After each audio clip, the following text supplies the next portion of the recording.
Pwede ba kanta dito?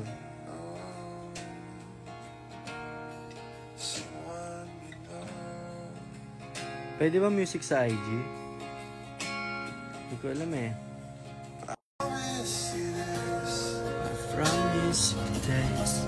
Pwede ba music sa IG? Ha?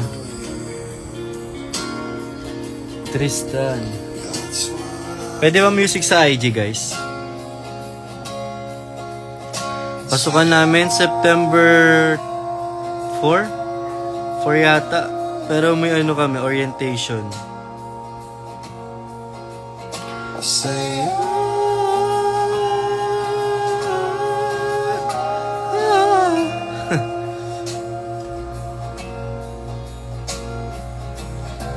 Pwede ba? Pwede. Sure kayo dyan na baka mamaya mabantayo.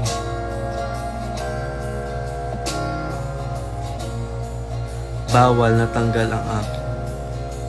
Bawal na tanggal ako. Ha? Ano yan? Hindi ko na mag-gets.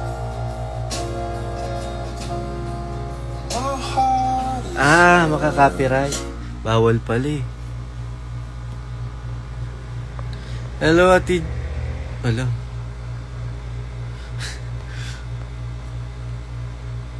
Sa Ate Janine pala to. Kala ko sino.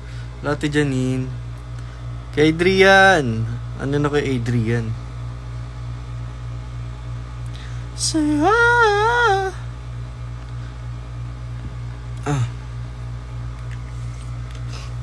Hindi ko alam anong gagawin ko sa pasukan. Nahiya ako. Alam niyo ba yun? Yung iniisip ko na pag nandoon ako. Hala, sino kaya makakilala ko dito? Tutungangan na lang ba ako? Sino kaya kakausapin ko? Makikipag-usap ba ako? Or tatahimik na lang ako sa gilid? Tapos makikinig na lang, tapos uwi agad. Alam niyo yun? Ganun din naisip ko nung ng grade 11 ako, nagpapanik ako. Hala, hindi ko ang gagawin ko. Paano kaya to? Di ba minsan may mga laro na ganap? Tapos yun, may kinausap, may may naging friend naman ako. Shoutout sa inyo. So, nakakakaba. May kanin po kayo. Wala po, Sir Rainier. Brio, ano na? Freshman, yes, freshman.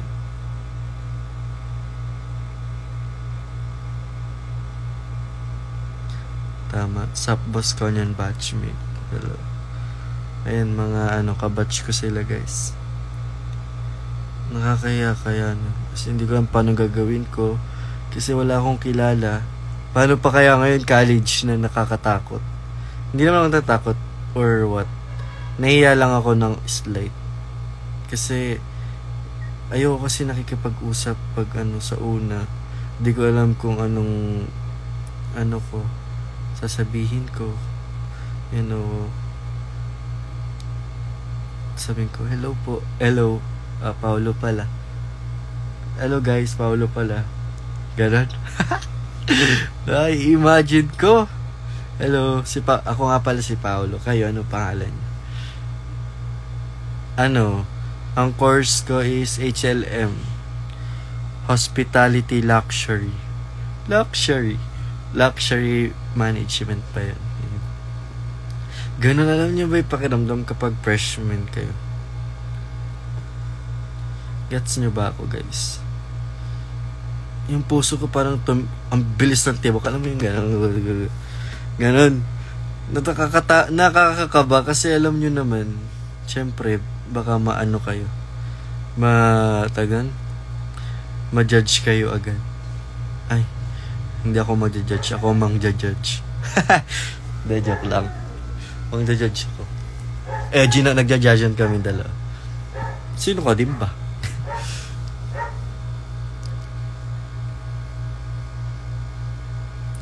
Feeling ko may kakilala naman ako, kaso di ko alam kung same kami ng course tsaka ng building. Tsaka yung sa introduce yourself, tapos pag-iisipin ka pa, tapos ako mamaya nasa unahan. Ayoko nun, guys. Ako kasi lagi nasa unahan. Number 1, di ba Alcantara? Number 1 lagi. So pag kapag may tatawagin, ako lagi nauuna. Ayun yung nakaka-bad trip. Pero minsan kapag kapag bunutan sa papel. Tapos mamimili yung teacher doon. Lagi ako nauhuli. Kasi syempre unang-unahan ako eh. Miss you, Kuya Lester.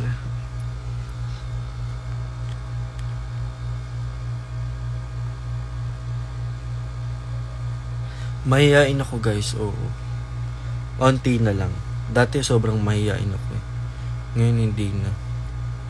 Ba't ako mahihiya? Kapag mahihiya ako, ano mangyayari sa akin? Wala. Oo nga naman, Sad. Sinausap si Sad.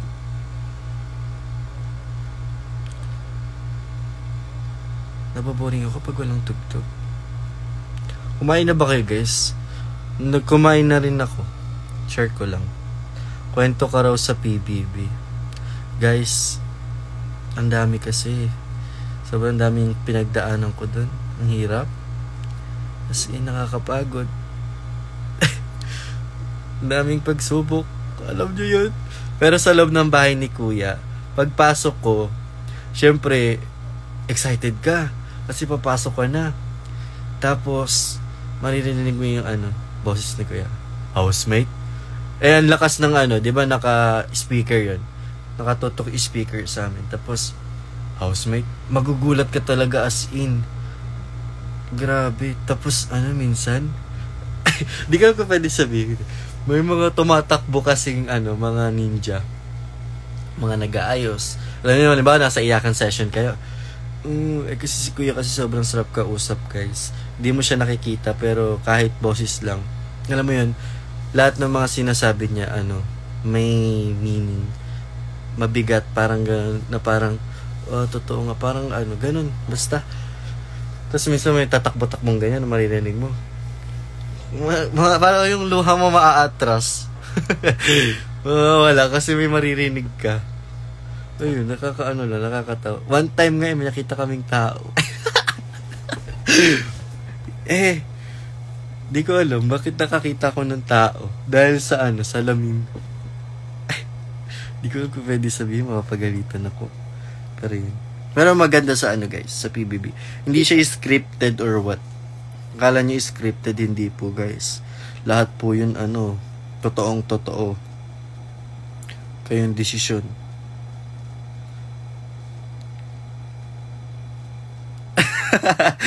Alas, ano kaya yun? Pero grabe guys, pumayat ako sa PBB, tsaka nangitim din ako. Maitim naman ako, pero mas umitim ako dun. Kasi di ba top 5, naiwan kami sa sa camp. Grabe ang init. As in, pawis-pawis kami, tapos pamaypay namin ang gamit, tapos kukunin pa nila. Sasama ng ugali, no? Parang hindi na init. Tapos one time, minamadali kami magluto. Alam nyo ba yun, guys? Minamadali kami magluto. Wala naman kami kapangyarihan para mapabilis yung luto sa sinaing. Gusto nilang, bilisan nyo, sabi ng yung parang mga nag-aano sa amin. Sabi ko, mamadali mo kami, may ba kami? Kapangyarihan na apoy? Avatar ba kami? Ganun. Hirap ng season kasi pandemic pa nun. Totoo, hirap nga. Lagi kami may subtest. Yung ilong mo siya na lang mananawa kakatusok. Tsaka yung dugo mo kukunin. Kasi bago ka pumunta sa loob or bago ka maging housemate, kailangan mo na check yung health mo kung okay lang ba ganyan. Ganon. Sobrang ganda sa PBB guys. Nakakamiss siya as in. Gusto ko nga ulit pumasok eh. Kung papasok ako dun, gagawin ko yung ginawa ng ibang house guest. Sabihin ko, alumni ako kaya makinig kayo. Sabi ko gato. Wala ba kakapasok ako? Hello housemate, ako nga pala si Paolo. I'm a PBBX housemate season 10. Nandito ako para tulungan kayo sa task nyo. Kung ayaw nyo makinig, gumawa kayo ng sarili nyo. Kasi ayoko natatalo sa task. Ganun. Yung parang nalabas o gali. Ganun. Di ako marunong natatakot ako eh. Ayun.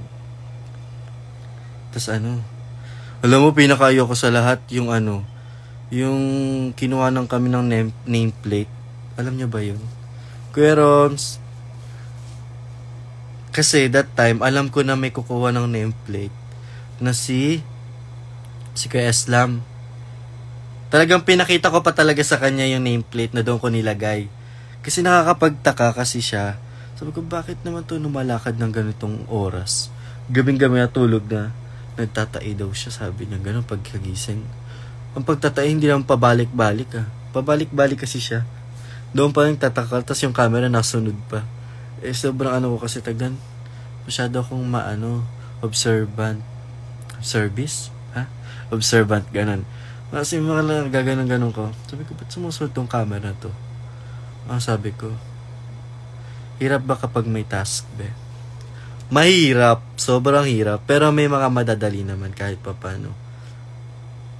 Ang mahirap kasi kapag hindi kayo nakikipag-communicate, wala kayong communicate, ganyan, or unity.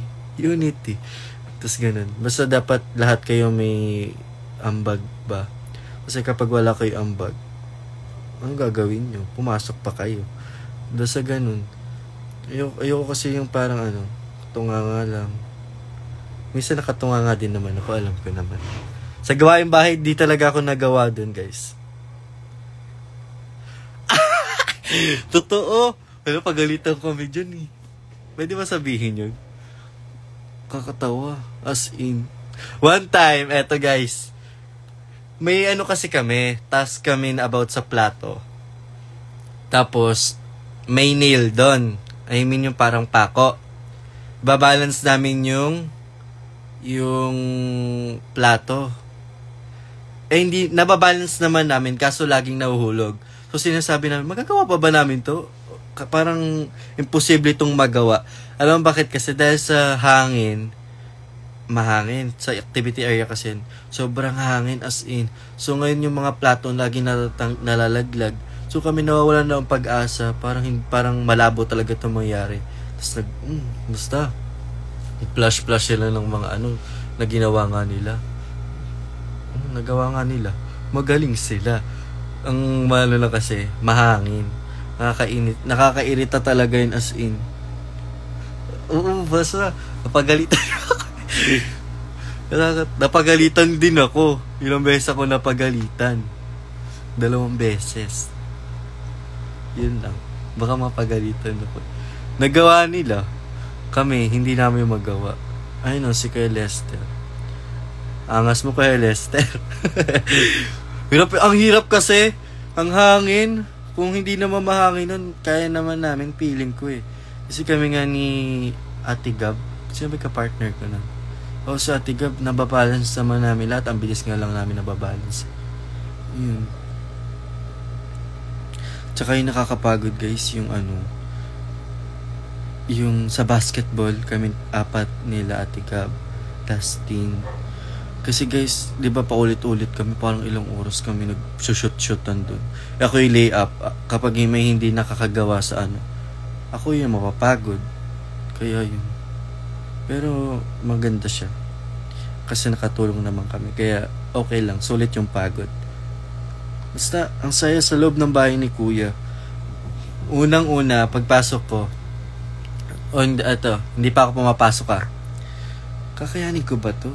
Walang cellphone? Tsaka yung alam niyo na yun. Joke lang. Ayun, syempre parang ang tagal namin eh.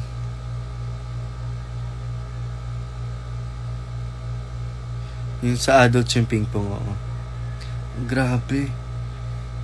Kinaya ko siya. Kasi yung yung naging cellphone namin, yung lapel. Kasi yung lapel dapat laging nakaayos kapag nakabaliktot, di ka maririnig. So kailangan lagi siyang inaayos para maayos yung boses. Tsaka laging pinapalitan yung battery. Pinakamasakit guys, alam niyo yung nakaluhod kami. Ang sakit sa tuhod guys. Doon ako napagalitan. Sabi ko lang, ano ba yun? Alam na ang sakit. Parang papalakari pa ka. Kinaya mo hotel arrest? Hindi. Yung hotel arrest na yon, Nakakagigil. Alam niyo kung bakit? Wala akong makita, as in, kahit yung paligid, wala akong nakikita. Di ko alam kung anong maga na ba, gabi na ba. Tsaka yung may mga staff kasi doon na, or yung, tinatawag na parang bouncer ba ganun, parang bantay sa amin. Nagdadala ng mga pagkain. Kinakabahan ako, baka mamaya, nagdo-doorbell sila. Hindi ko marinig, kasi ang hina ng doorbell. Grabe yan. Pero nakasama ko si mama ng mga ilang araw lang, parang 1 day or 2 days lang. Tas ako na mag-isa. Kasi nakaka-boring doon. Wala kang makausap, yung TV wala. Hindi naman gumagana kasi bawal buksan. As in, nakaka-boring. Mas maganda kasi kapag lagi kami kasama, di ba? Hindi naman nakaka-boring sa loob ng bahay kasi may mga kasama ka, may kausap ka. Yun.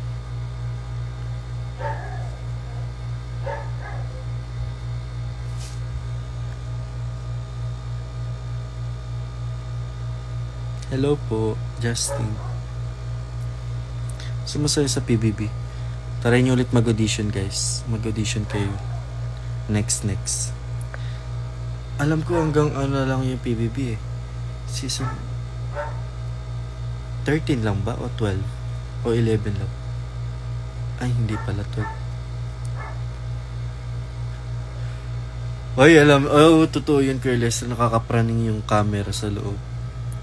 Kasi lalo na sa CR, nung unang-una kong pasok doon, paano kaya ako maliligo? Paano kaya ako iihi? Nakakatakot naman kasi, di ba? Yung camera, nakaganon talaga lagi. Tapos lagi pa nakasunod pa sa yung camera. Ikaw na lang mahihiya. Parang crush ka ng camera. Ang kakaganon lagi, paglalakad ka gaganon. Kasi, saya. Ewan ko, nasasayahan ako na ang awkward kasi, sunod. Tapos may camera pa sa CR. Tsaka yun, may mga camera din pala sa mga bintana. Ngayon ko lang na paano kayo nakukuhanan itong ibang side na to? Wala namang camera doon. May mga pala sila. Camera pala doon. Sinabi na. Hindi, guys, wala kayong nakikita talagang tao doon. Kahit sino, wala. Kayo lang ng mga housemate. May makikita man lang kayong tao kaso family nyo papapasukin ni Kuya. Ganun. Si Kuya nga, di namin nakikita eh. Next vlog ko, hindi ko pa sure eh. Pero guys, sobrang saya sa loob ng bahay ni Kuya. Gusto ko ulit bumalik. Asa na kaya sila, no? Mira, nanonood ka, alam ko eh. Ano na ba? Anong na? Lalabas na ba ako or what? Hello, Erica. Ano yun? Balik na sa Toledo. Kaya nga eh. Gusto ko na magpa-Toledo eh. Gusto ko magpaano ng muka. Tumataba yung mukha ko, kakakain ko eh. Total blackout sa outside world kapag nag-start na sa hotel eh. Totoo guys, wala na kayong marinig about sa balita or kahit sa labas sa family nyo, wala na kasi yung phone nyo, nakasurrender na. As in, wala na kayo alam. Minsan makakalimutan nyo pa kung anong date na kasi matutulog kayo lagi sa hotel kasi wala naman kayong ginagawa. Ano na kayang date? Hindi mo kasi nakikita yung liwanag. So, syempre ako, hindi ko na alam yung date. Nang pagpasok ko pa ng bahay ko, hindi ko na alam kung ano yung date nun. Wala na kayo alam talaga. Paglabas ko nga lang, nalaman ko, ay, hindi pala presidente si Lenny. Iba pala yung presidente. Sabi ko, Tsaka nakakapanibago pag lalabas kayo ng bahay ni Kuya. Tapos, nakalabas na kayo. Sundin na kayo ng mama nyo or parents nyo, ganyan. Pag ganito yung labas, ganito pala itsura na labas. That time maulan. Parang hindi na ako sanay, alam nyo ba yun? Parang nasanay na lang ako sa loob ng bahay na laging nakikita yung mga housemate. Ganun. Kasi alam nyo ang nakakapraning sa lahat-lahat. Mababaliw ka talaga. Eviction. Nomination. Yan yung dalawa na yan. Kasi kailangan mo magbigay ng 2 points, 1 point. Hindi mo alam kung ano sasabihin mo. Tsaka pag tuwing gabi, kailangan kakausapin kasi kayo lagi ni Kuya. Kailangan lahat ng mga nangyayari nun, ilis mo na. Kasi kapag nakalimutan mo yan, sabihin mo kay Kuya. Ganun ako, guys. As in, makakalimutin kasi ako. Pero may naalala naman ako kahit pa paano. Alam niyo yun, kailangan lagi kayong handa sa mga sa mga tanong. Pero syempre, kailangan doon pa rin pagpapakatotoo nyo. Ganun, nakaka-praning. 2 points, binibigyan ko po ng ganyan. Kasi alam nyo yung top 5 na, or kung malapit na sa mga paunti na lang kayo, mahirap na magbigay ng 2 points, 1 point. Kasi, sino bibigyan mo ng 2 points? Kasi lahat sila mababait, lahat sila magagaling, lahat sila deserving. Paano na? Alam mo, bigyan ko yung sarili ko ng 2 points. Deserving ko din naman. Deserve ko din naman. Si Tyrese. Ganda yan, si Tyrese. Ganda ng mga boses nila, no? Si Jaren, si Binsoy, si Mark, si JM, si Hikaru, Hinata ba? Hinata, Tyrese, Kai, sino pa ba? Si Colette. Emotionally draining ba? Oo, sobrang emotionally draining. Grabe. Alam niyo yun, parang nakakapagod sa loob ng bahay ni Kuya. Pero masaya. Alam niyo ba yun? Yung nakakapagod na masaya. Hindi ko alam kung magaget yung sinasabi ko. Dongpat, yes. Masaya, kaso nakaka-drain din. Alam niyo, bis ko naiyak nung nakita ko yung parents ko. Kasi lahat kami sa loob ng bahay. Sino ba naman hindi makakamiss sa parents mo kung ang tagal-tagal nyo na nawala? At hindi nyo pa nakikita at hindi nyo pa naririnig yung boses kahit kamusta. Grabe. Miss ko na kulitan mo. Hope to see you again, Paolo. Hope to see you soon, kaya Lester. Thank you. Thank you sa kulit. Sa usap ngayon. Miss ko na silang lahat. Lahat kaya miss ko. Miss ko na sila Ate Gab. Sila Stephanie.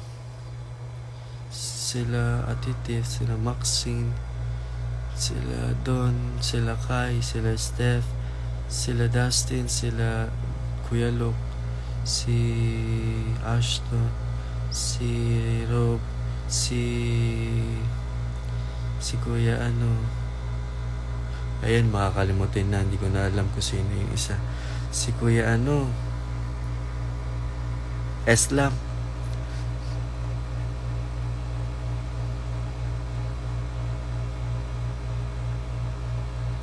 Ayan, pahirap pa. May new alaga ka na naman kaya Lester.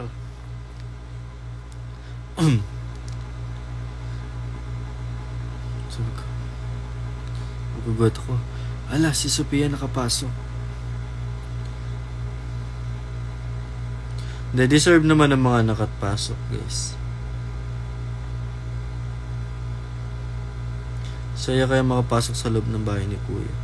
Kaalam mo, nasa isip ko nun, hala, kahit malabas man ako agad-agad, panalo na ako kasi nakapasok na ako sa loob ni Kuya. Kasi pangarap ko makapasok dun eh. Alam mo, nung that time, kinausap ako ni Kuya. Parang, tanggal na kami. Parang masaya ka na malungkot. Kasi makakalabas ka na. Kaso, malungkot kasi lalabas ka na. Ang gulo, diba?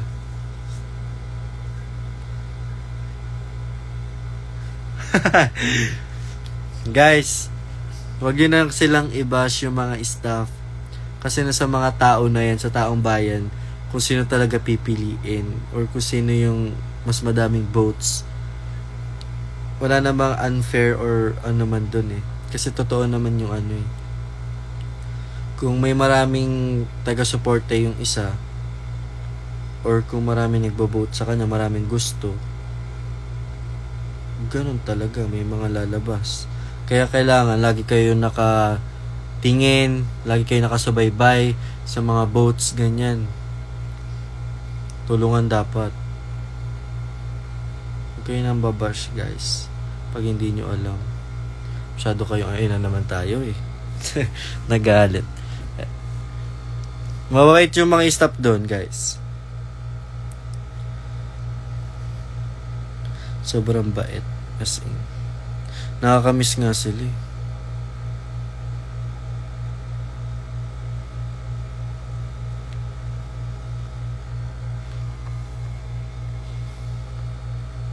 Parang mag-e-end na ako, guys. Babay na, guys, kasi may pupuntahan pa ako. Tako sa mga kaibigan ko. Yun. Bye-bye, guys. Bye-bye. Miss you all. Bye-bye po.